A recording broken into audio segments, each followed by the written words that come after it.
Now, it's meant to help people on benefits learn how to budget their money, but many have simply been unable to cope with the responsibility. Direct payment projects are being trialled across the country as part of the government's Universal Credit Programme. Tenants get their housing benefit paid directly to their bank, and it's up to them to pay their own rent. Our social affairs editor Jackie Long has been to one pilot area in South Wales where landlords say up to a third of tenants can't manage their finances.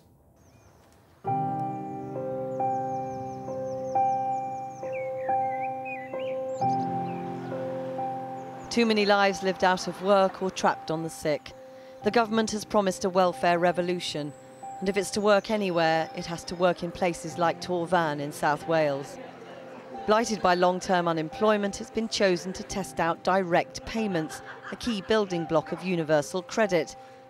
Claimants have housing benefit paid into their bank, and it's up to them to make sure they pay the rent. The idea they've been testing here goes right to the heart of the government's welfare mission. They want people who've long relied on benefits to take more responsibility, to do the right thing, to make sure their housing benefit is only ever spent on paying the rent. But for many tenants here, it's a responsibility they can't or don't want to cope with. 57-year-old Gary Erickson has been unable to work for 20 years. He was put on the direct payment pilot and asked to sort out his own rent. We use the money to get Christmas presents for the kids, and then after Christmas then we made arrangements with Broadhaven to try and pay it back to them.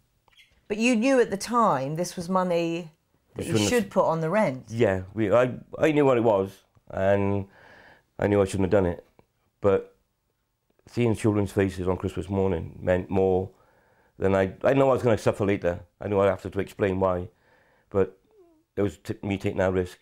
He's not alone. A third of all Bronavon community housing tenants on the trial have had to be put back on the old system. The point of this, the government say, is to give you responsibility, it's to give you independence. It is to give you responsibilities, but it's a bigger responsibility to try and not spend it. At the local Citizens Advice Bureau, rent arrears because of direct payments are a growing part of their caseload. They acknowledge the government have put in safeguards. Tenants building up arrears can be switched back to the old system for a while, but they want them to go further. What would you like to see, though?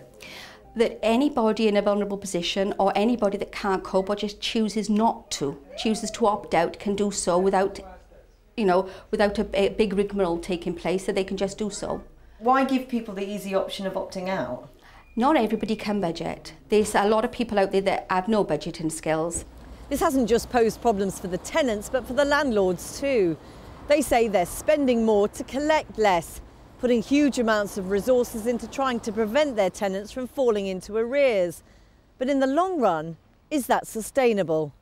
We have much more daily and weekly contact with people through home visits, face-to-face conversations, texts, phone calls. We're regularly reminding people that the payment's due on the day that they get their money. All those sort of interventions are happening at a level of about 4 times what we used to do. Is that sustainable in the long run? The money we will need to spend on this will be considerably larger than we spend in rent recovery at the moment. And in the end, that will come out of the money that would have been spent borrowing money to build new homes. The Department for Work and Pensions say direct payment projects across the country saw 94% of people paying their rent. Change which will break down barriers which keep people from moving into work.